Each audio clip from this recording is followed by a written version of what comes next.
friend.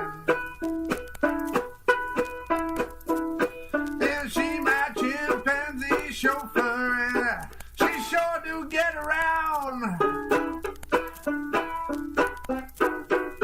Oh, she my chimpanzee chauffeur, and man, she got the looks. She learned all of her driving from those jungle library books. Oh, she my chimpanzee chauffeur, and she sure do drive me wild. I'll put the pedal to the metal, step on the gas. Well, between you and me, baby, we're going nowhere fast. And the wheel they keep on turning, but we're stuck in second gear. Gonna have my chimpanzee chauffeur get me out of here. Oh, she my chimpanzee chauffeur, and she know how to evade the law. Ooh, she my chimpanzee chauffeur, she gets good mileage and knows the score. Ooh.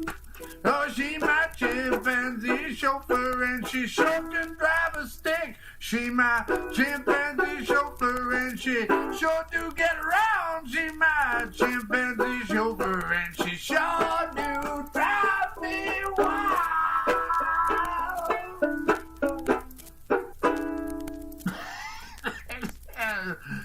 Tuberculosis. And that was a rambling McPheffin Tuberculosis Jones with his song Chimpanzee Chauffeur. And that song goes back to 1928 and was originally recorded on the Whoops label out of Connecticut.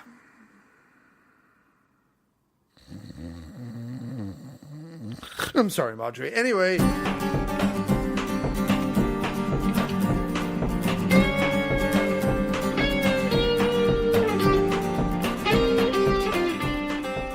You're listening to the sweet sounds of the After Movie Diner with your host, John Cross. I'm ready for my audio close-up, Mr. De Wallace.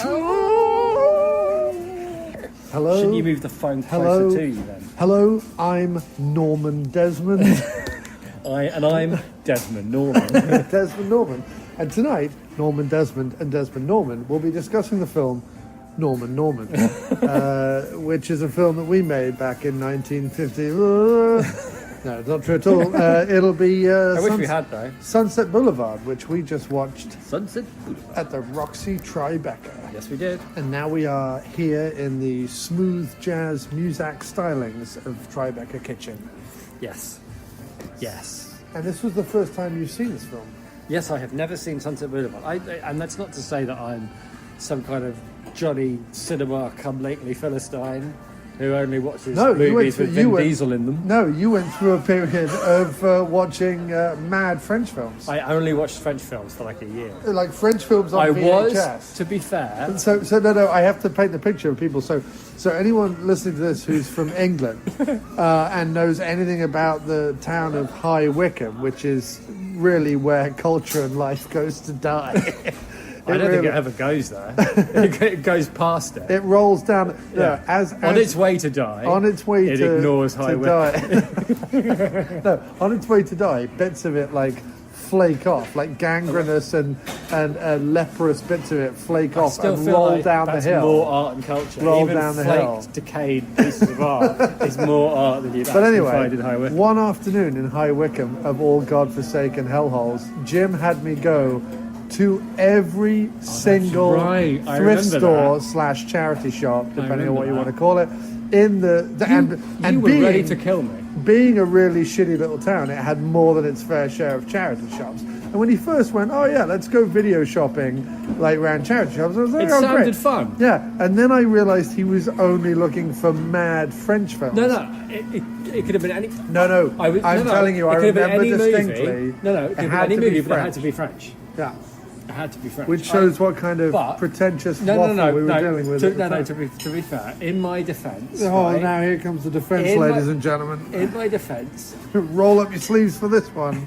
In my defence, I was working for Playboy, and I was living in an apartment where I was eaten alive by fleas, because it was when it was that apartment in Wandsworth. I wasn't living with Benj. I was living with my mum in an apartment full of fleas. Nice. I only had one bed, so I was sleeping on like a pull-out sofa. Yeah, it was really at your lowest point. With my mum being eaten alive by fleas. Yeah. Is it any wonder I didn't want anyone to speak to me in my own language? Right. You just wanted to be taken away to Parisian garrets where people leant on balconies, where everything was magical, Galois. Yeah, and even if they had no money, they seemingly always were able to afford fresh croissants and lashings of jam or whatever. Now that I think about it, the reason is that French films are where smoking and being miserable are cool. Yeah. And at the time, I was smoking and being miserable, and I really, really wanted that to be cool. Yeah, sadly it wasn't. It was not. No. I don't know what I'm going to have on my burger. I think I'm going to have a burger. I think it's my plan. You're going to have a burger? Well, the burger's like the thing that's going to, They only serve organic eggs as opposed to fake eggs. As opposed to what's the opposite of organic? Faux eggs? No. Like when something is synthesized. Synthetic. Eggs. Well, you do get like not rubber eggs. You don't get rubber eggs. Powdered eggs. Powdered eggs. Yes, if you're post-war rationing and you need to, but like. Well, I guess when. Apart from that, all things that come out of hens' vaginas are organic. Yeah. Whether that hen has been fed chemicals or not. Because of course they do keep hens hopped up on Vicodin or whatever they do. Oh, you get your 2 eggs any style here? That's what I'm doing. 2 eggs, any style, with fried ham and fries. Okay. It says all eggs and omelets served with potatoes and toast. I just want fries. Ooh. Panini style cheese melt. Oh, he's found something that's weird on the menu. No, it's cheap. Not weird. Cheap. Cheap. All right. Pastrami. 2 eggs, over easy. Ham, chips. Panini style cheese melt. It's going to be rank though, isn't it? Like, why save $3? I'm going to sit over here because you're big. Because my big. Well, it's snowing. Your big clown shoes. It's been snowing. There's lots of snow. So yeah. Anyway, we're talking about how pretentious I am. If you want, you can just. No, it's fine. No. We were actually talking about the fact that you've never seen Sunset Boulevard. Yeah, I've seen Casablanca and The Big Sleep and Strangers on a Train. Yeah, Strangers on a Train. Rear Window, Maltese Falcon, Vertigo. I've seen lots and lots. You've seen all the old ones. Build My Gallows High. Right. You've seen a lot of the Chaplin and Keaton. And... Actually, I haven't seen that much Chaplin. Much Keaton. I've seen one Keaton film. Your mum was a big Laurel and Hardy fan. Lots of Laurel and Hardy. And lots of Marx Brothers, right? Marx Brothers. So you've seen the golden age of Hollywood. I've seen my fair share. Your fair share. But I've never seen Gone with the Wind. Never seen. Well, you don't really need to see Gone with the Wind. No, but I'm just saying. It's very long, and at the end, it all just blows away. Oh, yeah, that's a shame. Well, the clues in the title, South. really. The South. The South just blows away. Yeah. Oh. And anyway, frankly, my dear, I don't give a damn. That is very clever. Very good, sir. Very good. How are you? Good. Anything? Yes. Can I have an English breakfast tea? I'm good with water. Okay. Thank you very much. Are you ready to order anytime? I think I'm ready to order, yeah. Great. I will have 2 eggs over easy with ham, griddled ham, fried ham, whatever you do, and French fries. Okay. Like bread? White or with multigrain fry? Yes, I would like rye, please. Can I get that on the side, though? The toast on the side and just ham, egg, and fries on the... Can I get the panini cheese melt thingamajig? Well, what kind of bread you like? White or with multigrain fry? Multigrain. Multigrain. With prosciutto and portobello mushroom. Okay. Cheese? What's my choices on the cheese? Cheddar? American cheddar, mozzarella. Cheddar. Lovely. Cheddar with prosciutto, not going to go mozzarella. Wouldn't that go better with the ham? Yes, he's right. I'll get mozzarella. Mozzarella? Yeah. Italian ham, Italian cheese. Yeah, you're right. I'm sorry. Otherwise, that's weird. I'm sorry. I apologise to the chef for that. Okay. He put. The point is, I'm not a cultural philistine. It doesn't have to have Vin Diesel in I'm it not, for me to I'm enjoy not it. a cultural philistine, but I was just about to have spiritual. I'm a American spiritual cheddar, philistine, yeah. which essentially No. is bits of wax painted orange I know, when they say cheddar, I get excited. on top of I think it's like prosciutto cheese and I'm gonna portobello. like. No, it's mozzarella. Go with the I'm just cheese having that has toasted a I'm name. having a toasted sandwich. Yeah, That's all I want. It's fine. mozzarella's good. Yeah, no, I know, but it's not very big. It's normally I have something bigger, but actually, it's nice. It's perfect. I'd say like a whole tub of popcorn. Free popcorn. Yeah, Free popcorn. you'll be fine. I know, I'll be fine. Yeah. So anyway, So and if you want to get a also, side of I've seen fries or most something- Billy Wilder stuff. I've seen Some Like It Hot. I've seen Some Like It Hot. I've seen The Apartment. right? Yeah, you're fine, mate. I wasn't trying to Sabrina. say. I was just saying Sabrina it was nice that you hadn't seen it, because normally we like to do movies neither of us have seen, Yeah. right? Yeah. This one I've seen back in my day when I was consuming much of the considered greats, such as your Citizen Kaneage, Yes. and your Casablancans, Your and Third Mans. your third all Mandals, or whatever. I was watching a lot of those. The Third Man, which I've also seen on the big screen. I've seen the Third Man. I've seen the Third Man on the big screen. Where did I see the Third Man Casablanca, on the I big don't screen? know. I'm not sure. I've definitely seen the big screen. I've seen Casablanca on the big screen, but I think those are the only two. No, but it was in. Oh no! I tell you what, we might have seen it. We might have seen it. Remember Did we see it together? the cousin used to do amazing double bills. No. This was definitely in the States. This is in the last 5 or 10 years. Well, I saw To Have and Have Not. I saw To Have and Have Not and Key Largo on a double bill at the cousin. Right. See, what happened? Like that when they did like double bills and stuff. It used to at the cousin and whatnot. It used to be like stuff like that. Yeah. But I don't think I've seen. This is the first like classic on the big screen Right. that I've seen even advertised. Film Forum does them. Oh, okay. Film Forum is your Which is big the one with the really uncomfortable seats? Metrograph. Okay. What's the seats like at the Film Forum?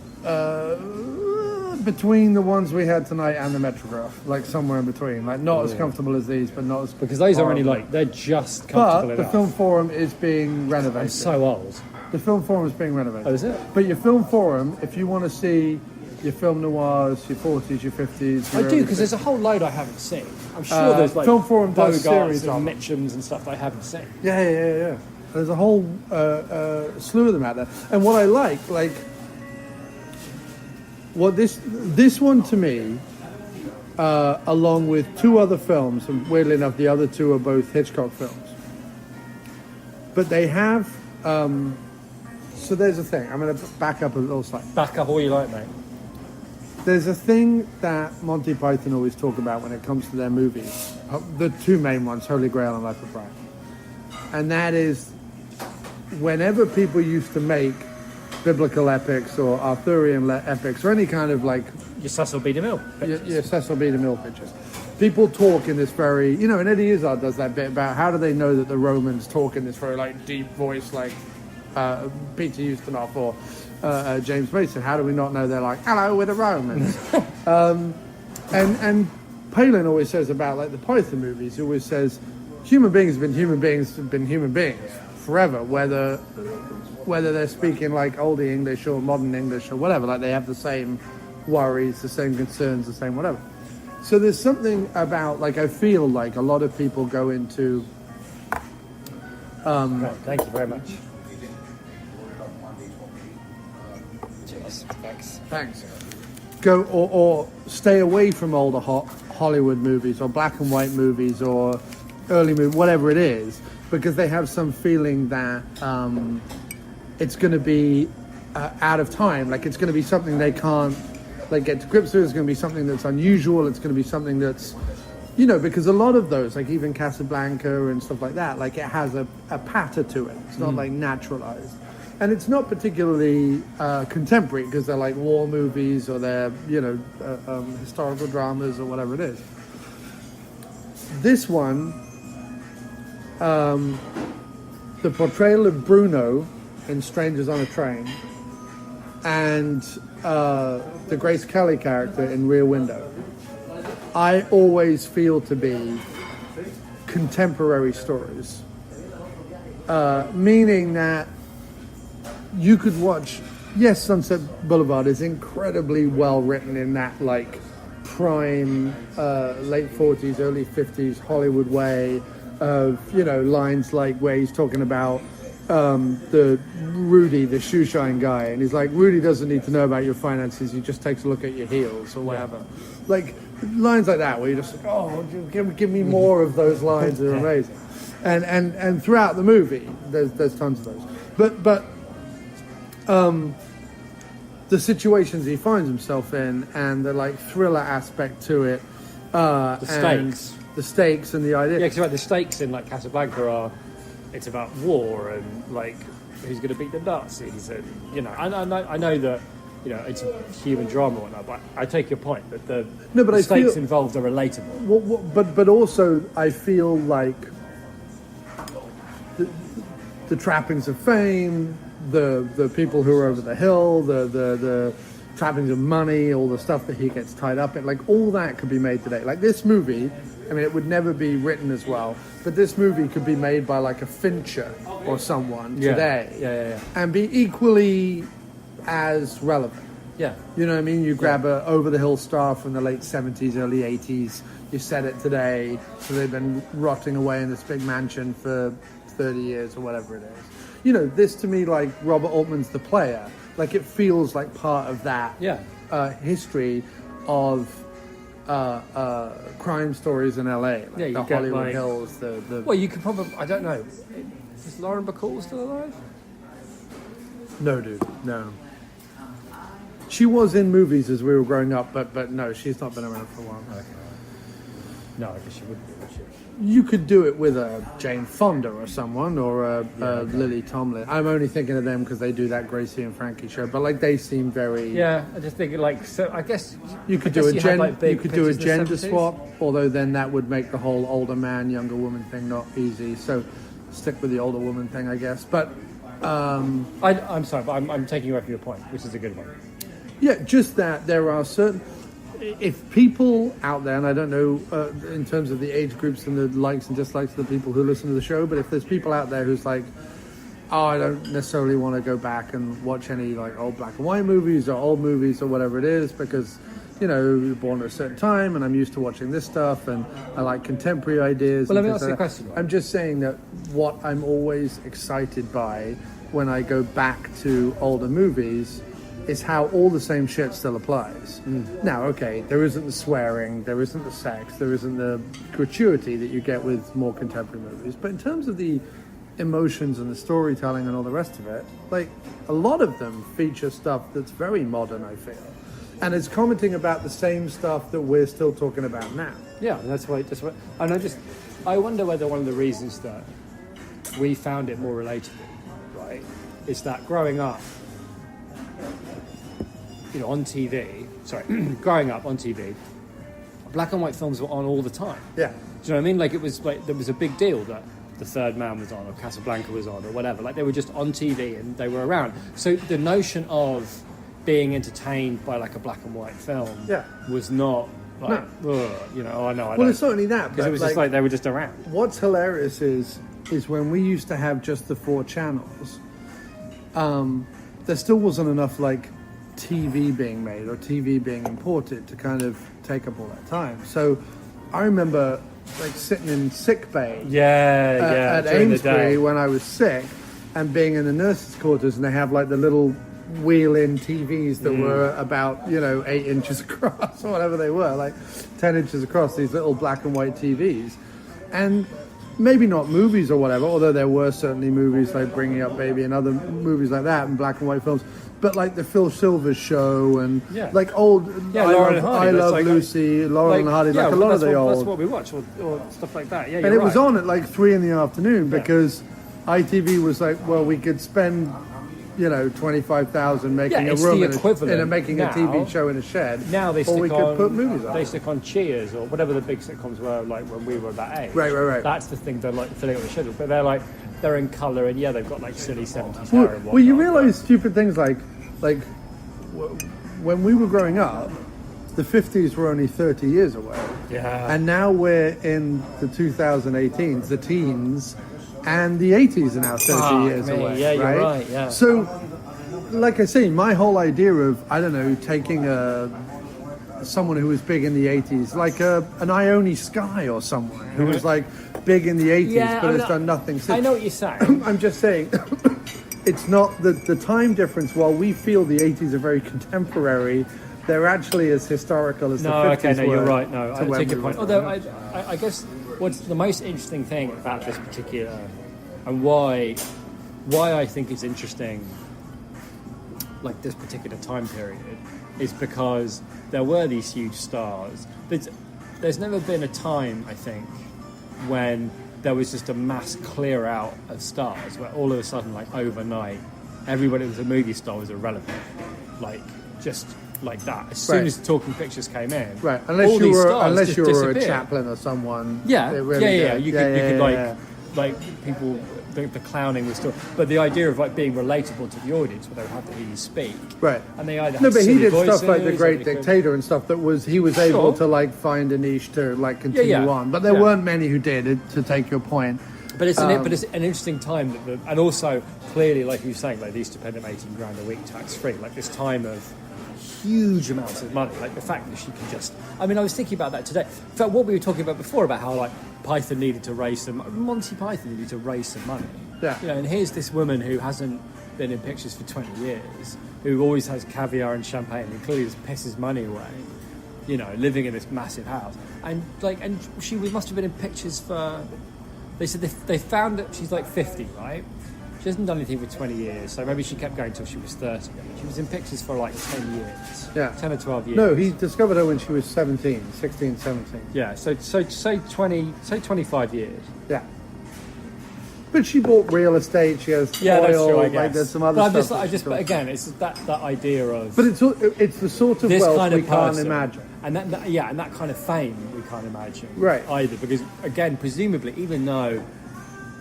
Like I'm not sure, because for us, like Bogart and Bacall and people like that, like they're the big stars. But I can't imagine, because I don't.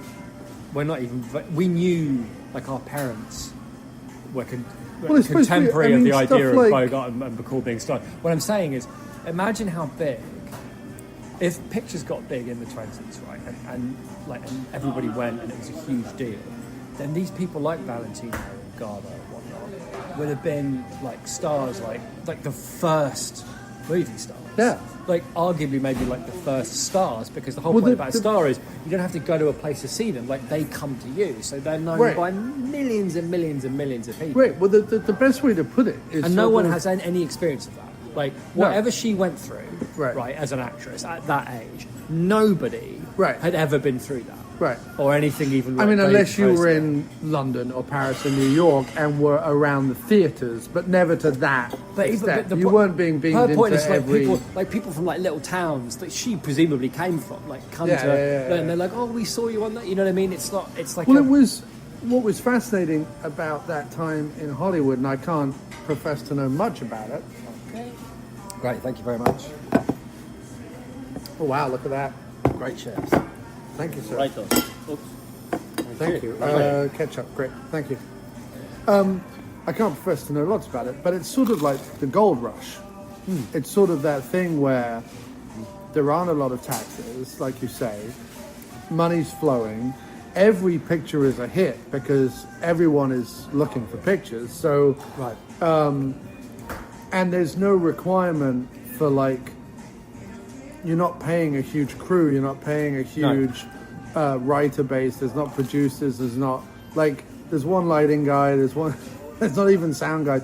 Like that, you could make them just dress someone up nice. You know, come up with a basic thing. It's sort of like you can have big stars, right? But like nobody's going to be like Elvis or the Beatles again. Like it's just not going to happen. Right. Well, this is what's really interesting right now, and we're seeing it again with the digital thing and streaming and cord cutting and everything, is that everything is getting smaller and smaller and smaller and smaller. So I was listening to John Cleese's biography, right? So he's talking about the start of Python. And Python went out, even at like 10 o'clock at night, there was like 13 million people watching, because you have around, back then, probably around 45 million people in the UK at the time. only about 13 to 20 million of them have TV sets, if that. But everyone who had a TV set were all watching. Like, it wasn't like you went, well, I'll do something else. Because there wasn't, like, once the TV came in, Right. everyone was around the TV, you know what I mean? Like, the Frost Reports used to get 8, 9, 10, 11 million. Like, David Frost was as big as anybody has ever been from the UK at the time that he was becoming, like, David Frost. He had shows on both continents. He was interviewing everyone. Like, everyone knows, like, Frost Nixon, but, like, there was a period of time where he was, like, one of Britain's biggest exports. And for us, growing up in the 80s with fat old David Frost doing, like, Frost on Through the keyhole or whatever, we're like, what? But Yeah. so anyway, I mean, yeah, you could definitely spiral off and talk about the nature of fame, but why don't you, sir, as you saw this for the first time? For people who don't know, and people should really know about the plot of Sunset Boulevard, but give us the 10-minute, 5-minute plot of Sunset Fair enough. Boulevard. Yeah, I mean, I knew the basic idea, which is, well, basically, struggling writer, down on his luck. But what was interesting to me about it, he's in no way an honourable man. Like, he's a struggling writer, but he's attempting to break out of this struggle by writing crap. Yeah. Which, I mean, I found a lot of it quite relatable. In that when I stopped writing, I wasn't writing like great, powerful truth that people weren't, ready to hear. Right. I was writing crap that I hoped would sell. Do you know what I mean? You weren't writing crap. I liked your script. Yeah, but I'm just talking about like the few things I did before I stopped. I was just writing crap that I hoped would sell. Anyway, Right. The point is, he's not an honourable guy. Right. He's like desperate and down on his luck, and his car's about to get repossessed, and he's got no money. Hasn't he's not paid his rent in particularly- 3 months. And you might, I don't know whether you would necessarily. I'd be interested to know whether how you see him, because I feel like I'm going to see his character totally different, having watched the whole film now. If I ever see the movie again, but at the beginning, he's not very likable. He's not a very likable guy. He's not very. He's likable because he has those, like, ready quips, but no, he's not. Nothing he does is honourable or likable. Right, but he's very difficult to relate to. But what's interesting is, so then he goes into this accident, he ends up in the house of an aging Hollywood star who's quite mad, obsessed with herself, her pictures, her own portrait is everywhere in this crumbling super mansion. Yeah. And she asks him, she shows him her script, and he, lies and says it's good, but just needs a little bit of work. He thinks, I can make an easy few hundred here, fleecing this mad old biddy, right? Right. He needs 300 to get his car out of hot, Right. and a bit more to, like, cover his apartment. So, but the point is, at that moment, he becomes, what's odd is, even though he's quite, up to that point, been quite unlikable and not very admirable, and as we know from the beginning of the picture, destined for a bad end. Right. And yet, as soon as he steps into that house, he becomes the audience surrogate. He becomes the guy we're seeing this whole thing through. Right. And it's a story, basically, then, of their relationship. And it's a relationship of two people who are unable to face the brutal truths of their own lives, which is that she's over the hill. Well, basically, that neither of them have any hope in Hollywood. Right. Him because he's got no heart. Right. And her because she's past it. Right, both of them to an extent are past it, actually, I think about it. But anyway, what happens is... And he's full of posturing about trying to be an honourable man, Yeah. but really No, because I think he what becomes happens very is... comfortable. Well, what's odd about it is, I don't think he does. I just think Not comfortable, I mean, he's trapped. He Right. becomes trapped because Yeah. the first time I meant comfortable in the sense that he doesn't seem 100% willing to give everything up that she's given him. No, and what's interesting is what's keeping him there is less. It's because there's nothing out there for him. It's very similar to her. There's nothing out there for him except humiliation. If he goes back home with his tail between his legs, having failed to make it as a writer, he's going to be humiliated because he'll be reminded that he's nothing, that he's nobody, that he's not important, which is everything that she fears about what's really waiting for her outside in the real world. So they're both really, really similar, and yet neither of them. It can't. Well, first of all, we know it can't last because we know what happens at the end of the movie. So the significant chunk of the movie is him basically coming to realise that they're both miserable, and they're both miserable because they're lying to themselves. But, as is so often the way with people who are older than you are, she is beyond any kind of... there's a point near the end when he's leaving, he tries to say to her, just be 50. What was so interesting about the movie for me, right, is that nobody really...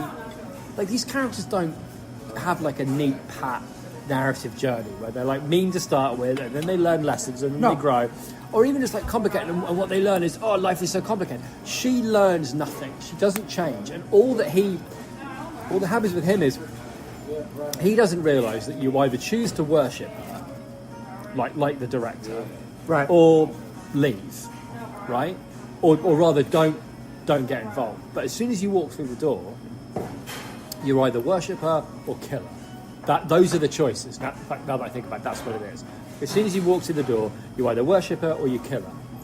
And he can't leave initially. That first time he tries to leave, she slashes her wrists. There's an amazing shot, and I don't know if it's deliberate, although it felt deliberate. And one of the reasons I'm really glad we watched this on the big screen. You ever seen it on the big screen before? No, never. So I had an old VHS of it at college. That was probably the last time I watched it. When she's lying on her bed, yeah, and she's got her her wrists are bound, and her arm, she's covering her eyes. She can't look at him. Yeah, right. She's crying.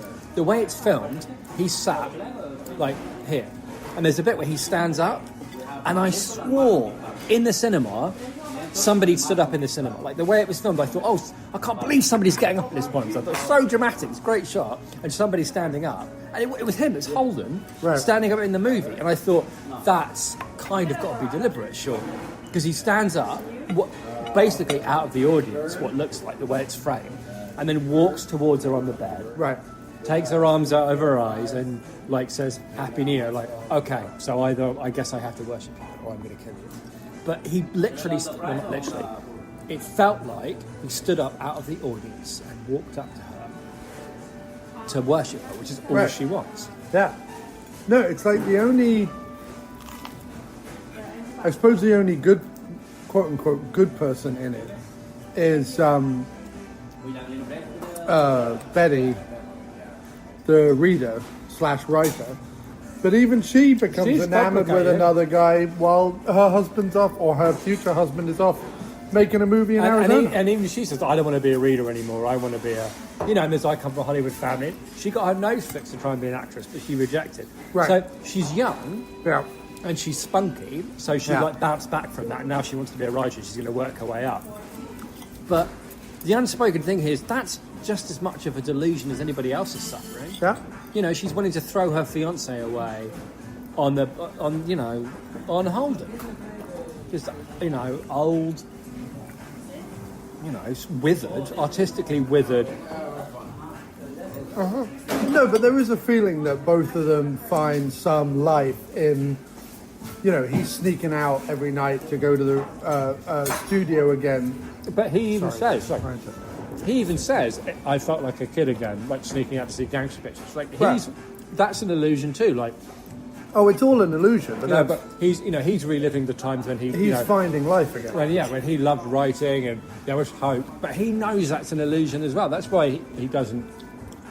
He knows, even if they finish the picture, even if she doesn't find out, and he knows she will, there's no way he can steal the car every night. Right. Well, the big thing is him literally and everyone else metaphorically, but they're all doomed.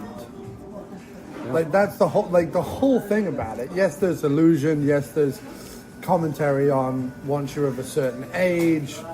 As a woman in Hollywood, there's also commentary on that period in Hollywood, like we said, the talkies coming along and a whole generation of stars, unless they were willing to step up and and sort of change things were cast aside. Directors like Cecile B. DeMille got to carry on, and in fact got bigger palettes and more exciting stuff to work with.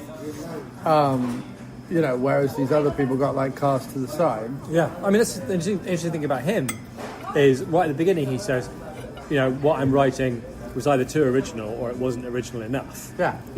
And she criticises him at the beginning for writing like generic plots that have no heart. But you sort of get the feeling that then he makes allusion to, he wrote something about the Okies and the Dust Bowl. They got turned into a torpedo picture. So what's he supposed to learn from? Well, I wrote a script that I poured my heart out to, yeah, and they took it away and they turned it into like a cheesy, U-boat picture. Right. So, and I haven't had any work since then, so I guess I better try and write cheesy U-boat pictures. Like, why not just go straight there? Like, what's he supposed to learn from that? Right. And yet he's like pilloried and ignored because he's trying to write what they want. Yeah, and in terms of like the whole good and bad thing, that is far more a classification that we give to more traditional plots. I don't feel like anybody in this picture is like truly bad. They're all a victim of their own choices, sure, but also partly circumstance. And a victim of the city that they all live in, and a victim of the industry that they're all trying to be. Well, it certainly seems that what's interesting, I think, to me, is that the person that Billy Wilder has the most sympathy for, because it's probably worth pointing out that like Billy Wilder was a major Hollywood director of his time, right? Yeah. Right, huge. And he was like, he turned his hand to anything. He did freaking Double Indemnity and Some Like It Hot. Like one of the best film noir pictures ever made. Yeah. And one of the funniest comedies ever made, right? Yeah. The guy that discovered freaking Marilyn Monroe. Well, kind of. The point being, this is a guy, he could make anything. He could make comedies, he could make dramas, he could make film noirs and anything. And they were all like hits. And the person he's got the most sympathy for in the movie is the actress. Yeah. Even though he's a writer, like he wrote his movies. Yeah. But and what's weird is she is like she's vain, she's selfish, she's cruel. She's all the things you imagine like a certain kind of actress would be. Like her firing the gun. Manipulative. Right, her firing the gun at the end is you sort of get the feeling she doesn't really know what she's doing. She's She's just a melodramatic nutcase. Right. But he has sympathy for her, not because of who she is, right? But because once upon a time she was like Betty Schaefer. Right. And then the world fell in love with her. And, by falling in love with her, they destroyed her. Yeah. The world ate her alive. And he has sympathy for her, not because of, again, it's weird to watch it. But because of the way modern movies work, right? What I'm saying is, it's weird because she doesn't have nothing about her personality or her soul is sympathetic, right, in any way. She's cruel and keeping up self-delusion for no reason other than it's the easiest thing to do. And yet, sympathy for her because not of who she is, but because of what was done to her, because of who she became. Right. Everything is she is because of what was done to her. Look at reality TV stars. Look at pop stars who make it young. Right. Like, at the moment, not that reality TV has gone anywhere, but the big TV of the last, whatever it is, like the big TV of like 10, 15 years ago was definitely reality and game shows and whatever. And, the Simon Cowell years or whatever. And look, that's still very much alive. American Idol, Bachelor. Although most of them are shutting down. These things still get huge, whatever. Yeah. But then all of a sudden you start getting your Breaking Bads and your Walking Deads, and like suddenly scripted, produced, directed TV is not only back, but it's like all over the place. And Netflix starts investing in it, and Amazon starts investing in it, and there's hit after hit, but there's also like little weird things you can discover on Netflix. Like I scroll through Netflix and I'm like, there's like 15 TV shows on here that Netflix have produced that I'm not even, like, where did they all come from? When did they even, like, they don't market them, they don't advertise them, they're just there for you to find and discover in their little rom-coms or their little dramas or their sci-fi things. I could genuinely live on Netflix with nothing else, and I would be I would be entertained. Right. However it is I want to So, be entertained. and what's interesting about that is that there would be a story to tell, or there is a way to look at it. Not that I would have as much sympathy, but your Kardashians of the world, your Paris Hiltons of the world. Agree. A really great example would be someone like Britney Spears, who did have like that public, like mad meltdown thing. And now she's off in Vegas. I think she's doing a lot better. But I just mean there. And I remember at the time, Craig Ferguson did a whole bit at the beginning of his show where he was like, "What are we all doing? Like, everyone's making jokes about her. Everyone's posting a picture and attacking her and da da da da. Like, she's clearly got some kind of like mental issue, mental illness, and this is how we treat her, like throw her to the wolves kind of thing."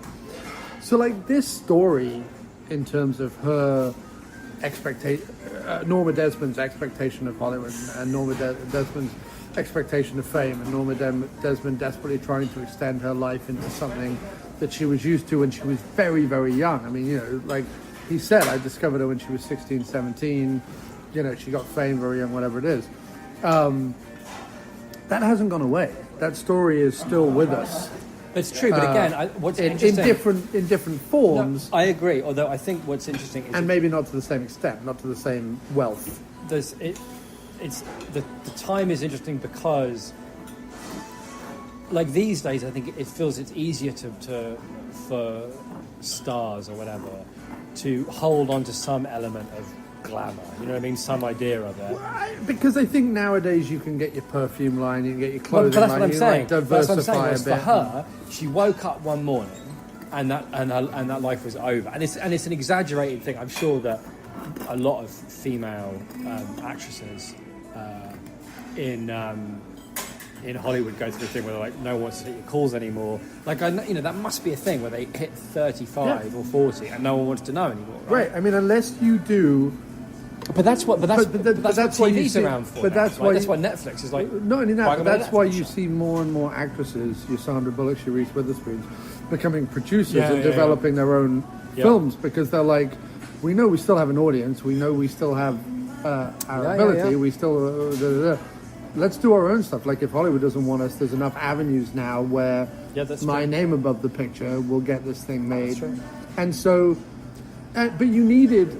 Let's not forget, you've had people like the Helen Mirrens, the Susan Sarandons, even the Jane Fondas and the Lily Tomlins of the world, who have, to some extent, for older women and in that period, sort of blazed a little bit of a trail. I mean, not to the same extent that men have it, and there's still a horrible, horrible gap, but there are people who have tried time and time again to have that longevity as a female. I agree. I mean, one other interesting thing about her as a character, I thought all the way through, is that she looks a lot, and I can't help feeling it's deliberate, but she looks like a monster for most of the film. The way he likes it. She doesn't look like, there's no like light her in a way that's like, oh look at, do you see the beauty she used to be? And, right. Like he doesn't even give her that. Like there's no like vanity where like she gets to feel beautiful. But do like, you see where the whole even at the end, she looks like the Bride of Frankenstein. Yeah. Like the way her hair is and the way she's lit, she looks exactly like the Bride of Frankenstein. In Brazil, Sam Larry's mother is constantly having like plastic surgery and da. The shot at the end where they come up and find her, the newspaper woman is dictating on the phone. And she's saying Norma Desmond surrounded by policemen and alone in her room looking into a mirror, and it comes round and there's like those big lights and there's a mirror and she's like, that, like Gilliam got all that from that, like all of. If you think of the setup when Jim Broadbent is pulling her face back and stuff, I know everyone's like, oh, you can't talk about Gilliam anymore because he said something stupid in an interview. And he did. He said something really, really, really fucking ignorant and stupid in an interview. But that doesn't take away from the fact that Brazil's an amazing. I mean, I can't. Whatever. I don't think. If I just to, because I think it fits in neatly here. I think Gilliam was damaged by Hollywood. Yeah. I think he wanted to make great films, and he's too weird and idiosyncratic, and they didn't like him. And I think he tried to change himself, and I just think he tried to fit in. No, when he was like 40 or 50, he tried to change himself and like tried to invent himself as a harmless, lovable, sprite with, whimsical flights of imagination. And everything since Fear and Loathing has been, garbage. Everything he's made since then has not been good. And I heard that he did like a Desert Island Discs thing, and he was just an arse. He was just this like, oh, I'm so lovable. I'm such a sprite. I'm such a whimsical sprite. Fuck off. I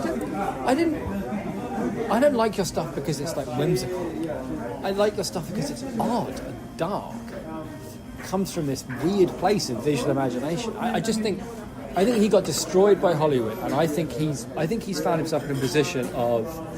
He's an angry old white guy. No, but I think it's more than that with him. I genuinely think he feels like every producer who ever did him a favour in Hollywood, he owes everything to him. And I think he feels like, if I step out of line, I'm going to get crushed. If I say the wrong thing, I'm going to get... Because all through his life, he said... He's not working with Hollywood. He hasn't worked with Hollywood. I know, but he wants to badly. He doesn't... He's coming out and saying what he thinks... the old white men who still run Hollywood want to hear, which of course they do, but like not the people that are actually going to pay to see the films, which is all fat white guys that run Hollywood actually care about. I'm just saying, I think what he said was troubling and weird and opens up a few questions about like his own personality and how he sees actors and actresses. Right? But I think he was ruined by Hollywood, and just like she was. I think some people are savvy enough to stay sane. I mean, plenty of actors have gone mad, like just mad. James Woods is mad. Yeah. He's a mad person, and he used to be, strange but cool and intense, and he was his guest cameo on The Simpsons is still one of the funniest cameos ever. He was like a funny, interesting guy. Now he's just gone mad. And like they do, if you treat people like that, they go odd. They turn strange. But it's also the equivalent of, Hollywood is an industry town. So it's like if you spent 20 years down a mine, and all you knew was 20 years down a mine or 30 years down a mine. Well, yeah, that's true. And whatever, yeah. And that's all you knew. Yeah, there was definitely an element. I don't know, you walked into, some mad S&M nightclub in the middle of New York or whatever, and saw the debauchery and madness that was going on around you, having spent 30 years in a mining town, knowing nothing but corned beef sandwiches or whatever. Like, that would, that's what's going on in the outside world, what the hell, whatever it is. I don't know. Like, no, I agree. I mean, I think that's another part of like what she has to go through as well, is that she was told she was the greatest thing, she was the best at something, and then like not even halfway through her life she gets told, well, you can't do that anymore. But you've got lots of money and a big house, so just like sitting there. And of course, it's difficult to feel sorry for anybody because we can all, but like it must be hard to be the best at something. Particularly if it's like natural. It's not like something you have to work at. It's just like they stuck you in front of a camera and they turned it on. They were like, this person's got it. And then obviously you don't have it anymore. And that must be weird to know really that weird. Like, you can't do anything ever again. The Cecile B. DeMille scene is really interesting when she goes back to the studio. So there's a point in the movie where she has sent off this long rambling script, which he's tried to edit down into something, but at the same time she's not really let him. Yeah. Like, he keeps taking stuff out, and she's like, put that back in. That's a really pivotal scene because I'm in it. Not anybody would not want to look at me. Yeah. Not want to look at me, right? So she sends it off to the studio because Cecil B. DeMille, she worked with him in the silent movies. They made 20 movies together. Blah blah blah blah blah. And someone from the studio has been calling her this whole time because her weird German butler, who was also a film director who discovered her back in the 20s, and also her first husband, who like now sort of runs her life and maintains this illusion by like sending her fake fan letters and telling people to bugger off and all sorts of stuff, just maintaining like this Protecting her. bubble. Yeah, but is it? It's also destroying her. Because I think you have to. That's what I mean. I think it's only two choices with her. Oh, that he realised that you either maintain it or she dies. Yeah. Yeah, And okay. he'd rather she would live than not. And so the Cecile B. DeMille, she goes down the thing because she thinks someone from the studio has been calling her because they want to talk about the script, and Cecil hasn't called her himself, so she's like, fuck it, we'll go down to Paramount. And they drive into the Paramount lot, and the old gate guard who knows her very well is like, Miss Desmond can come on. Like, they still buy into her majesty to some extent. She goes onto the stage, and all the older actors and lighting guy and various other people like recognize her and genuinely like crowd her and talk to her and stuff like that. And then Cecil B. DeMille goes off and calls the guy who's been calling her and finds out that all they want to do is rent her. She has like a classic European car that's like 30 years old or whatever. They want to rent that for a picture for a few days. And that's why they've been calling her.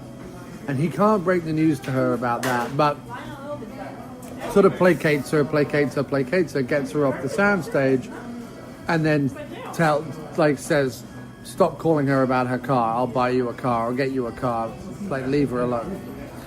And it's a really interesting sequence because on one hand, he does the nice thing, right? He does the kind thing, the human thing. But on the other hand, there's a lot of like pity tied up into it, and there's a lot of pride tied up, and like he's very proud about what it is, but he's also dismayed by the way the system's treating him. Yeah, like, I think he can't quite bite the hand that feeds him. No, but at the same time, he feels that pit of disgust at what he has to do, because he knows full well if he goes to a producer and says, I'd like Norma Desmond to even be a fucking fifth bit part in a movie, they would be like, no, we don't work with her anymore. No, I think there's definitely an element of it too in that sequence of like there but for the grace of God. Right. You know, like, well, I'm older than she is and she's on the scrappy, but right. like just because in front of the camera, and you're right, it's for him it's just business. Like, well, I can't use her, you know, and I can't. It's too expensive to just like it would cost too. I don't want because I think he initially it's a simple moral choice. And he realises that the easy thing to do is just to ignore her, send out a lackey, tell her to get lost. And he goes, no, I'm not going to do that. I'm going to tell her to her face. You know, we'll talk, and I'll let her know that it's not. But when he sees her, he can't. They say it's pity. He can't do it. Right. So again, just like the first husband, just like Holden, just like everybody, it's easier to play along. You know, it's easier just to like let her have her illusions. Yeah. You know, because it's less painful for everybody. Right. That's ultimately what it is. It's just less pain for everybody. And you know, the thing about the car, like, you know, I'll buy him a car to stop calling her. It's like, it's not like let's figure out a way of, you know, let's try and get her into the picture. Like, there's nothing like, it's just like, quit tormenting her. Quit pretending that this is fucking real for her. Well, because then that's the painful thing. Her talking to me and me talking to her, that is what's because there's two things. There's part of you wants her to get out of her own way, realize her age, and go, well, maybe I could do like the great character role, or even a dotty grandmother in some movie, right? Yeah, because there are old. That's the thing. There's some of the people that recognise her in the studio are not actors. that 50 by the way is old, but back then in Hollywood, sure, but there were actors who were 50. old. And they were sitting in their acting chairs, and they were in costume, and they were waiting, and they recognised Look at what Betty Davis had to do when she got older. Right. Like, it was like, I'll do, you know... the Nanny. Baby Jane movie, because, like, I'm not young, pretty, spunky, intelligent Betty Davis anymore. I'm, like, old, weird, saggy-faced mad woman. And if I plunk on a bunch of, like, thick white makeup and roll around in my wheelchair, I might get my last... hurrah, you know. Well, she was in the Hammer movie, The Nanny, and she was in her 60s, I would guess. And she's amazing in that film. And not just like she's not supposed to be like spooky or terrifying. Right. She's supposed to be like odd and not quite right. Right. Very sympathetic. And even I She's don't know amazing. about Gloria Swanson, but like I don't know about Gloria Swanson. I know nothing about Gloria Swanson. this role definitely defines her career. It's not like there's another. I don't know. I mean, presumably she was a silent film actress. I mean, given that Buster Keaton was in it, and Cecile B. DeMille and Hetta, whatever her name is, I didn't recognise the other names, but I recognised Buster Keaton. He only had one line. Right. So weird, Buster Keaton playing bridge with her. An actual Cecile B. DeMille, actual Hetta, whatever her name is. You know, it was strange. But it's such a good movie because Oh, it's great. I really listen. Can I say this right? I really, really liked it, and it was very difficult. It was hard to watch at the beginning because he was this, you know, selfish, you know, ambitious writer who'd squandered his chance, basically. right. And it's tough when you are yourself a bit of a, you know, selfish writer who squandered his chance to like go, oh, this is the guy, is it? Okay. And especially since like it starts off with, well, you know, this is not going to end well. But it was really gothic as well. Like, you know, he talks about how the house reminds him of Miss Havisham out of Great Expectations, and there's a lot of that. There's a lot of that, like gothic, like in the house, like this kind of Even the weird, picture of Dorian comfortable Gray prison. type, Yeah. like, That kind feeling of about old, it. like almost She like has like has a all Dickensian these ghost story. pictures Yeah. of herself, and it's so like what I like about it so much is it's not an easy obvious satire. No. It satirizes a bunch of stuff, but it's not an easy obvious satire. It's not really like a straightforward anything. It's sort Yeah, of because it sort of very mythologizes unique. Hollywood at the same time as completely stripping it away of all its pretensions. Right. You know, it's, And it,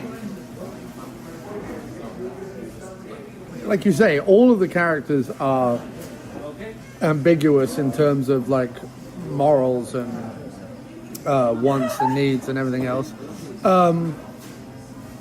Yeah, no one's really honorable or anything like that.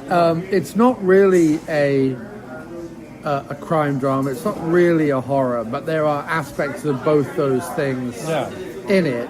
Melodrama, probably. Melodrama, the closest, yeah. But like, and also it's one of those things where you're like, it doesn't have to be about Hollywood. It can be about any industry, and it doesn't have to be about.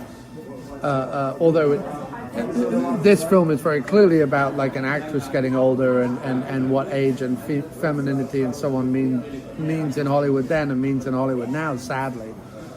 Unless, like I say, you're Helen Mirren or Susan Sarandon. But you could equally look at it as just a movie about being doomed, being it's got aging, it's got a very film noir structure. It's got the voiceover. It's got the final doom scene played out at the beginning, and how did I get here? Like it's got a classic film noir But no, structure. it is- It's got shadows everywhere. It's got that kind of feeling of menace of people being, But in terms of it- inexplicably. Driven towards their fate by forces within themselves that they are completely incapable of controlling, Right. and forces that are exerted on them by other people who they believe they are in like some kind of relationship with, but again they have no control over them. So there's But also that the is what gives idea it that its like, there's energy. But there's also that idea that, and you don't have to be a writer trapped in a old crumbling Hollywood mansion with a woman and a dead chimp. It's all about also how a lot of people, myself included, many times in my life, live in that case of if I could just get this. Yeah. Not so much if I could just get this, then all my problems would be solved. But if I could just get this, I could leave behind X, Y, and Z in the midst of time, and to some extent grow beyond them, get past them, become a better person, whatever it is, right? And the X, Y, and Z is no big, grand, horrible thing that you did, but it's human decisions you made that at the time felt like the right decision, or at the time felt like the fun, reckless decision, or at the time felt like whatever. Right. but there's still a decision that traps you, right? What is that thing that like every decision you make is a cage, or every idea you have is a cage, or something like that? Like, I forget. There's something that I've read or heard that's something like that, but there's that idea of knowing you're doomed, knowing that you never fully shake free the decisions you've made, and that idea that just because you manage to keep your head above water and you manage to leap to the next stone on the river or whatever it is, sooner or later we all go over the waterfall, kind of thing. Like it's just, there's a lot you can take from it that is metaphorical of just the human condition in general, without it being a big pretentious like, oh, this is a philosophical. No, I agree. discussion I was about actually thinking. human condition. I didn't explain that very well. No. Listen, okay. First of all, I know exactly what you mean, because I think that the whole thing, that the biggest tragedy about the movie is that the brutal truths that they're facing is not just that he's over the hill and she's washed up. The brutal truths they're facing are more specific than that, which is that he knows he's over the hill and she knows she's washed up, but the fiction that they live with, that they've designed for themselves, which is that Cecile B. DeMille's going to call, and for him, I'm going to write that script and it's going to take me where I want to go. The problem is not that they're washed up.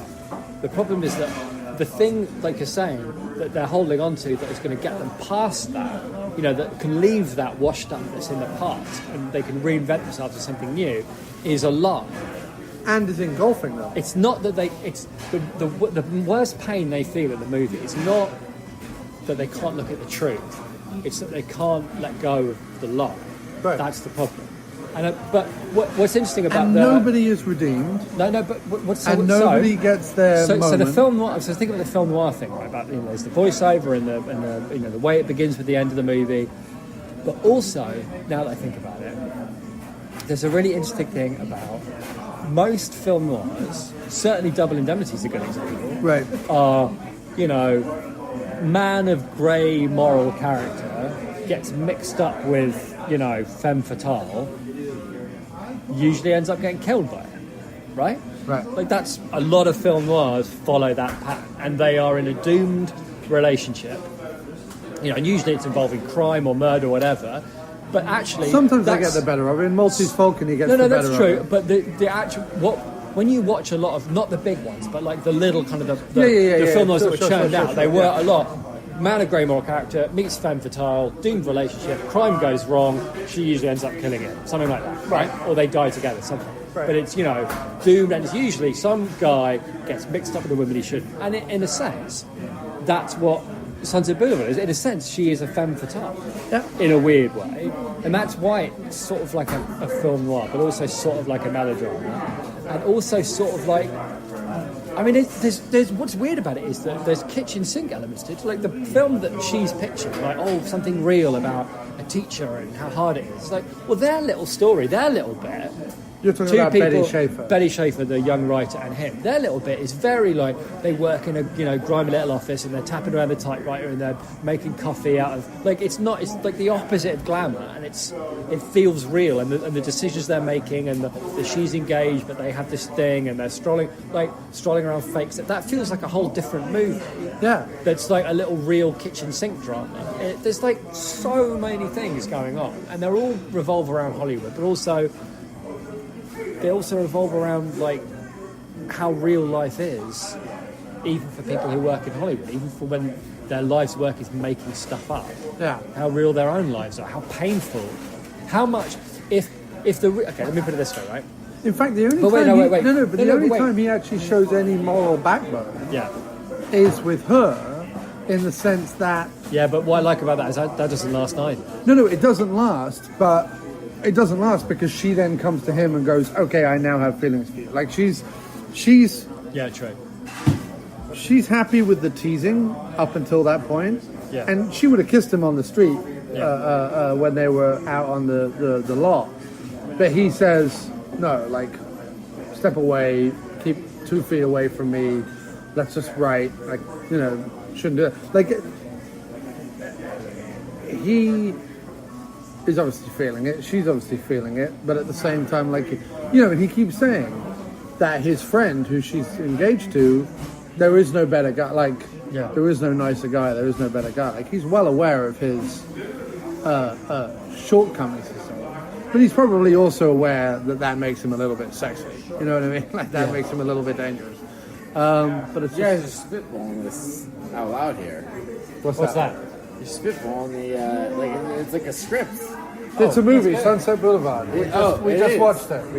We're talking about a movie we just watched. Oh. I thought you were projecting an idea for a new thing. No. If we did. I'm overhearing this. I'm like, oh God, don't say it out loud. I want you to be in the room. No, listen, Sunset Boulevard. If this was 1950, we'd be on to a winner. we would Yes. be. But no, this is but thank you for liking what we were saying. I love what you're talking about. I just wanted to make sure it's protected. Thanks, man. Thank you very much. Very kind. Thank you. Have a good night. All the best. Have a good one. Well, by the way, the thing I was going to say earlier was that one of the things was what are the pictures for, right? What's Hollywood for? It's to make people's horrible, grim, hopeless lives like bring a little bit of magic, a little bit of hope, right? That's what they're for. And what's cool about Sunset Boulevard is, well, the people that make that happen, like the people that manufacture this hope for the working steps, well, what've they got?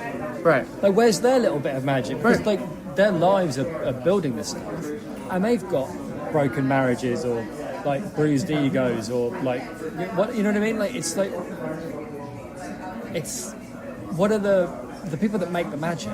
What's Well, for this them, is what, and it's what always frustrates me when people are like, you know, why does so and so play music, or why does so and so, I don't know, buy a vineyard, or why does so, like, they condemn people in Hollywood for having like second careers. But if you talk to a lot of actors and directors, they don't want to sit and watch a movie. Like, they've just spent 4 months making one. They don't want to, and then they've spent another 2 months editing one. Right. The last thing they want to do is go sit a movie.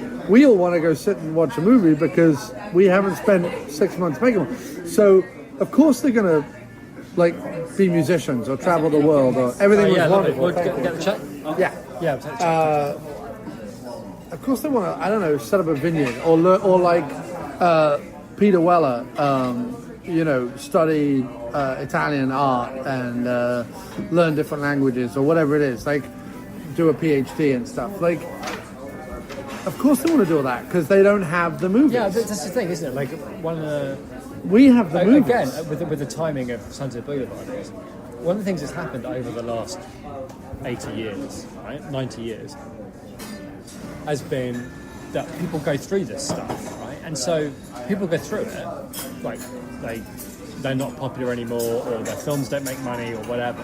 But now, when they go through it, it's like, oh yeah, but he went and he opened a vineyard, that was cool, or he joined a band, or whatever. But they're not like on their own anymore. It's like people that went through this before them, right, that they can like learn from, right, you know, and how to be a little happier. But I feel like, I mean, that whole, when it happens, is there's still glamour in the movies. Like, Cecile B. DeMille is still making films, right? But I don't know. It's, well, also it's weird she's because just left. No one's got any advice. That's the thing. Like, no, nowadays people could like maybe help her. There's probably like a fading actresses fucking workshop or something. You know what I mean? Like, let's get together and we'll, I don't know, make dolls' houses or something. I don't know, whatever. But like, then it's like she's just on her own, and like, she plays bridge with Buster Keaton, and like none of them can bring themselves to articulate the pain and the loneliness and the abandonment they feel. You know, they're just alone, utterly alone, like astronauts, like an astronaut would feel. You know, like after never getting to go back to the moon again, like that kind of a unique desolation that nobody could possibly even begin to empathise with. You know, and that's where she lives. But it's a phenomenal film. Yeah, it was. I really enjoyed it. I would urge everyone listening to go seek it out. Yeah, for sure. It's pretty readily available. It's certainly got a like 60th anniversary DVD release. I don't know whether it's also gone out on Blu-ray. You were telling me about, like, there are streaming services where you can get like all the classics. And there are, because one of the things we were talking about earlier was how you can't get black and white stuff on Netflix, but there are streaming sites where Mubi you can get, sometimes does it. Filmstruck, does it. There's one other one. I know Filmstruck has all the Criterion, which is like you pay for Filmstruck and then you have to pay like an extra $2 to get like the Criterion package or whatever it is. But you're right. I think what's sadly being lost in the streaming thing, and please write in if you know of like old Hollywood streaming stuff, is that like on Amazon, for example, if you have public domain old Hollywood shit, like, I don't know, the movie they were in before they were famous, or the movie they were in when they were over the hill, but it's like an old black and white movie, you can find those pretty easily. But in general, like classic Hollywood, yeah, like if I wanted to watch The Big Sleep, I wouldn't know where to go. Right. I wouldn't know where to go. Or even big stuff like Wizard of Oz, or and I feel it's because the Warner Archive, and to some extent the Mill Creek Archive. The Warner Archive might have. I believe they've started doing streaming now. Some of them, but mostly they want you to like buy it or rent it on iTunes for $9.99 or whatever. Like you can get all these classic movies on iTunes and buy them. But I suspect it's probably just as simple as I would be stunned if in the early incarnations of Netflix that they didn't have, because the early incarnations of Netflix they had streaming rights for all DVDs, you know, so I'm sure that would have included Big Sleep and Casablanca and all the rest of it. My guess is that people just didn't watch them. And so they didn't feel the need to pursue them. There's some on that. There's more on Amazon because okay, like, for Amazon example, right, is still. I work for a TV company, right? Right. Obviously, and like we're desperate for fine movies that people want to watch, right? For ratings, essentially. And we don't just play comedy stuff. It does. You do Rambo and we do lots of different shit. Gangs of New York, Inception, like whatever. But we don't do any black and white films ever. And the reason is that people don't watch them, even though there's like a huge catalogue of stuff. And we're like, you know, everybody's now, all these TV companies and Netflix and Amazon, they're all fighting over like what movies since the mid 70s, basically, right? So 40. Almost not even 40 that. years. I scroll through and it's all like 90s comedies and stuff. Like a lot of it is but, not or like 70s classics and 80s stuff. Yeah, but there's a limit. My point is there's a limited amount of movies that all these things are fighting over, you know, to get the rights. And yet there's a whole other like 50 years of Hollywood that nobody wants to touch because it's in black and white. It's crazy because it's not like you say. We sat here talking for over an hour about Sunset Boulevard and how incredibly good it was and how effective it was, and yeah. Well, and I've always said like, and maybe it'll come back, man. Maybe you know, come back. a lot of people go crazy over whether it's Hopkins's performance as Hannibal Lecter or. I mean, even Anthony Perkins as Bates or whatever, but like, there are like big classic villain roles, and I can't think off the top of my head right now, but like people playing psychos, right? But the one that's never ever mentioned is Bruno in Strangers on a Train, and to my mind, like he's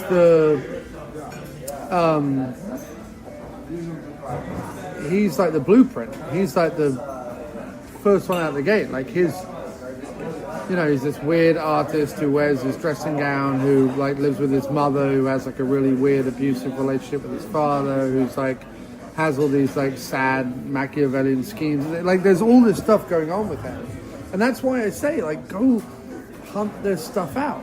I was talking the other day to someone.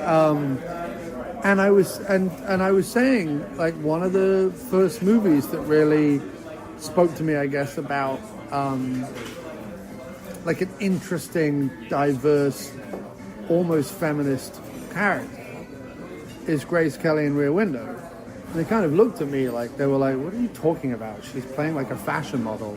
I'm like, no, but the whole point of her in that movie is that James Stewart and his arrogant, naive, male way is saying, yeah, you like me now, but, you know, you wouldn't hike up the Himalayas while I'm trying to take a picture of some rhino, or you wouldn't go out onto a racetrack and risk your life to get a picture of whatever. Like, he's always trying to challenge her. Like, I do all this stuff, you don't want to drag around after me, blah, blah, blah, blah, blah. And it's partly him being a dick, and it's partly him not believing that he deserves the love of Grace Kelly. But she constantly proves, time and time again, as the, like, mystery unravels and the danger becomes greater, and just what guts, verve, intelligence. Like, she matches him beat for beat and even beats him. Until it's like at the very last thing, she comes in with that little suitcase. She's like, you couldn't live out of this. You can live out of this. You know, like, there's... That, to me, is a way more interesting adult dynamic in a relationship that I feel has feminist overtones and also picks up apart some of the arrogance and ignorance that men have and other stuff like that, without ever going, look what we're doing, folks. It's just characters interacting with each other. But, like, there's stuff in those older movies that are just... You get, even in TV, even in well-written TV, you don't get characters as ambiguous and well-crafted as some of these ones you get. Well, that's true. I mean, I suppose in a lot of ways, at the beginning of motion pictures, like they could afford to try out everything. They didn't necessarily know what would make money. Like, they knew that if you stick Grace Kelly in a movie with Jimmy Stewart and an exciting plot, will make money, and whatever you want to do around that is fine. But now it's like, no, you know, this is the character journey that needs to be taken. This is the way that this character is going to interact with this, you know, demographic, and, like, everything has to be, you know, because everything's monetized and everything can be examined and everything can be quantified. So you don't get that same, like you're saying, that it's almost the moment we learned the language of cinema, it became dull. Almost. Yeah, well, once people learned what worked and what didn't, then people start trying. You know, people want to, like, one of the problems I have, even though I love, don't get me wrong, you know, I enjoyed the hell out of Stranger Things, and I still do. But it's like, it's fun and it's interesting, and they're doing cool things with it. But it is like, we are pleasing ourselves. We are doing things that please us and entertain us, rather than I want to see what happens. You know, like when Hitchcock made movies, he wanted to scare himself and challenge himself. He wanted to scare the audience and challenge the audience, and he did things that he didn't necessarily know were going to come off, but he wanted to try them. He felt like an urge to, like, try things. And I don't know that. I mean, I don't know that we should still be watching movies by fucking Scorsese or Spielberg. I just, like, yeah, they're old pros, and fair play to them. It's just like, hey, this is a good script, and I'm an old pro, so let's do it, and that's fine. But, like, they're not, you know, and I'm, you know, to quote Trainspotting, they're old and they can't hack it anymore, you know, concisely fucking put. But, like, I mean, I guess there's, you know, but it's, I see, I would guess actually... Fincher does things, I suppose. Fincher does when things it becomes where Spielberg, he's not, Fincher doesn't do things that are like, well, I think he wants to challenge himself. I think he wants to do weird, strange shit. The only one who wants to do different things, like, routinely, is Soderbergh. Yeah, that's true. But I'm not a big fan of his. And I also think... I want to be more of a fan of Soderbergh than I am. And I also... loved... He had that golden patch of... Yeah, he did. Yeah, he had a Outside and The Limey and Ocean's 11, and I was like, fucking love Soderbergh films. But he has done a lot. Yeah, that's true. Of, like, weird and interesting stuff. My feeling is this. It's not that, like, Spielberg and Scorsese shouldn't be making movies. It's that who's writing interesting ones. Well, actually, I think, again, that's a problem in that I think there are good scripts, but I think that frequently what happens is they are, as they have always have been, like, beaten up into a something else. But I think that the notion of,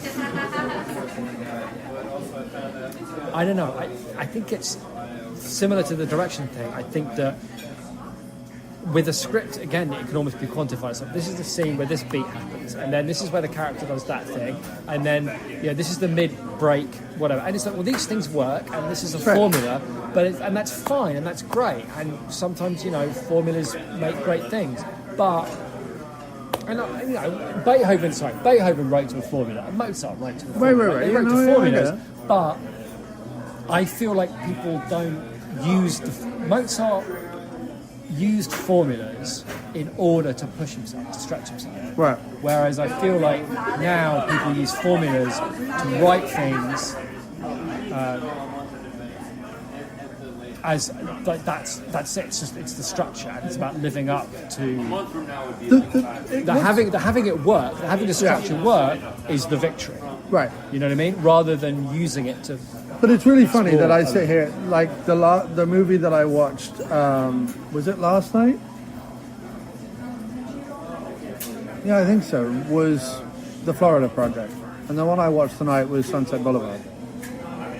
The Florida Project, which has been almost unanimously praised by absolutely everybody as somehow containing, you know, life and vibrancy and realism and blah, whatever, right?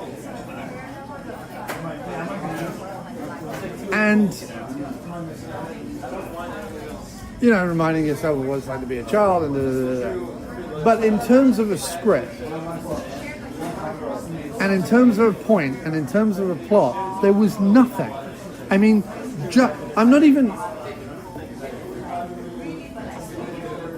not saying nothing, like, there was literally nothing.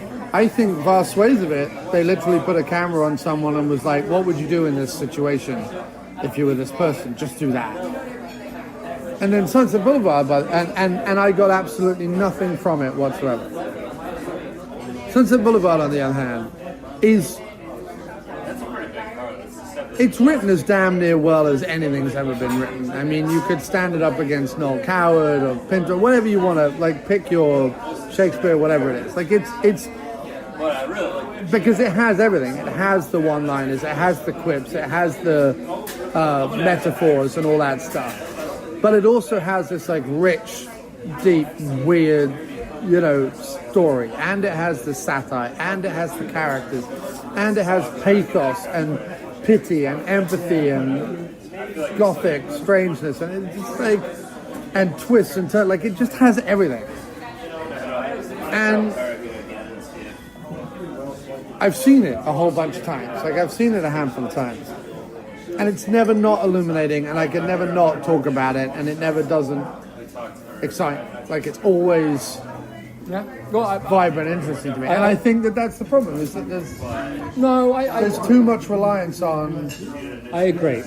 realism, and you're like, but the point of things is not depicting realism is easy. It's genuine. Like, depicting bleak realism is easy. I agree. I mean, telling a fantastic genre story that also speaks to the human condition is much harder. What's the movie where the guy, he's a film director and he's sick of making comedies and he wants to write about the real working man. He travels around America, and he gets arrested and he goes to prison, and it's got Veronica Lake in it. How's it called? It's very famous. Anyway, you're also describing Stardust Memories and Deconstructing Harry. But but it's about this guy. He's a film director. No, it's like a 40s movie. Okay.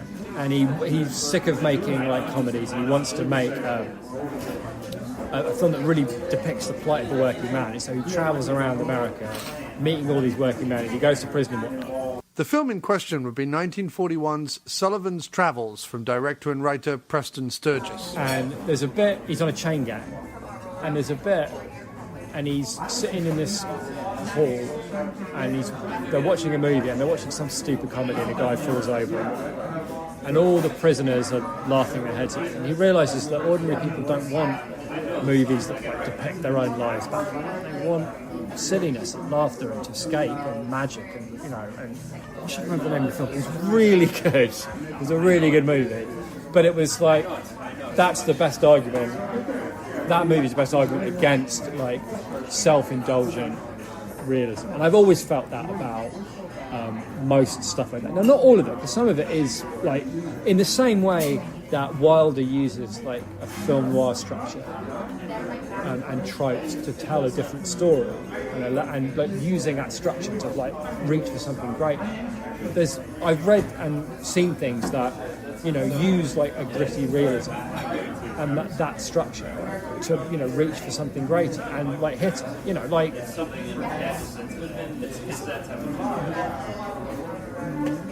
Last Exit to Britain, the Hubert Selby novel. It's like unbelievably grim and bleak and proper like strokey beard chin, realism. But fucking hell, it's like put down. It's so good, Right. Like amazing.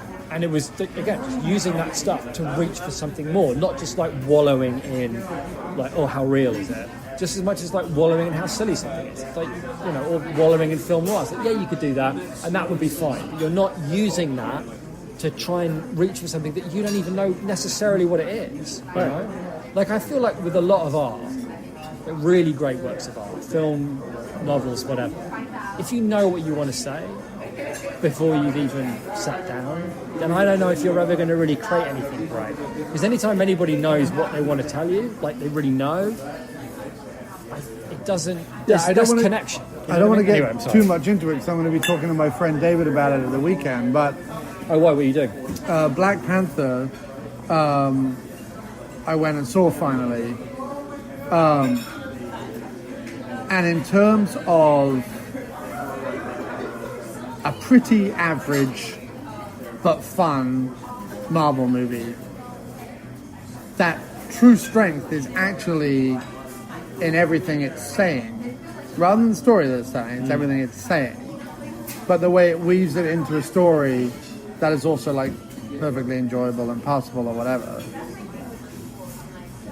that's probably the best script I've seen recently for like a big blockbuster movie. Yeah. Just because it was able to weave in a lot of stuff that I thought was a nice fuck you to like other white-centric action films without it being a like get whitey movie or whatever. No, that makes sense. I mean, yeah, that's what we're saying. Like, you use the structure of something to reach for something greater. I think what they were, what was being reached for with when they were making that movie is what does it mean? What would it really mean to be a black superhero? Right. Like in this world that we live in now, what would that mean? What would the responsibilities be? What would you be worried about? What would you be excited about? Like they wouldn't, when they sat down to write the movie, make the movie, they wouldn't have had definite answers to those questions. They just knew they wanted to find out as best they could. Those are always the best things. He's a filmmaker that I will watch almost anything he does. Ryan Coogler or whatever his name is. Yeah, that's true. I really love Creed, and I really like Fruit Basket. I haven't seen Fruit Basket. But I thought Creed, considering it's like the sixth part in a franchise which... And it was very unexpected most people will say is pretty wobbly. I mean, everyone loves the cheesy ones, but I mean, most people will also say they're pretty light on plot and pretty wobbly in the middle there. And then the fifth one everyone fucking hates. And then, the sixth one comes back and it's good. And then Creed is the seventh one. Yeah. Apart from the Fast and Furious franchises, not many franchises have picked up again at like later editions. And not generic either. I had interesting things to say that didn't go in expected ways. So I would watch him. I like even after Black Panther and stuff, which is a very generic superhero movie that happens to have way more stuff going on in it than meets the eye. I think he's one to watch. I really like him. All right, let's wrap it up then. All right, Chief. Well, look, that was a real pleasure. I loved that. Really enjoyed that. Lots of... It was so good, some piss bloke thought we were making up a movie. Oh, God, I wish. All right, we better get the check and get out of here. Oh, we did rather well. Halvesies? Yeah. Will we pay him or offer the thing? I don't know. But thank you, sir. No, thank you, man. Thanks for having me. Thanks for encouraging me to go, because I really, really, really enjoyed it. It was great seeing it at an old-time cinema. It was nice and packed too. It was sometimes it's fun watching a movie like that with like a packed house. It was kind of It was, and people of all ages. Yeah, I wouldn't necessarily backgrounds. choose that, but that was a good one to watch in a packed house for sure. All very good. Thanks, man. Thanks, man. You've been listening to the After Movie Diner with your host, John Cross. Support us at patreon.com/aftermoviediner. Or I'll punch you in the teats. Rate and review us on iTunes, Earthling.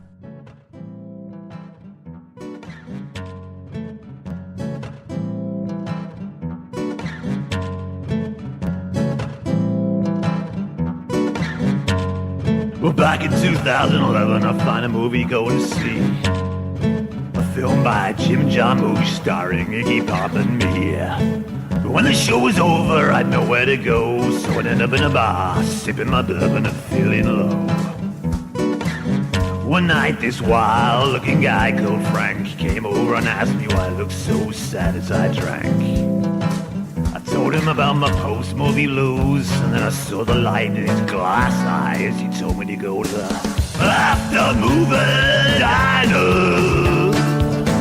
I'm surprised you don't know there's no place finer. Come on now, let's go.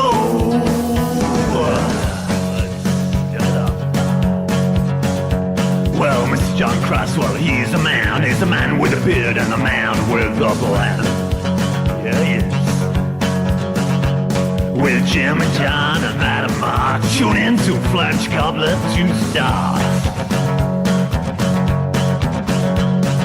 Yes, and reviews, opinions, interviews, comedy and news, Don Doler and his films and George Stover at the after-movie diner. Now it's 5 years old. There's nowhere finer. That's the place to go. Oh, the after-movie diner. It's where I go.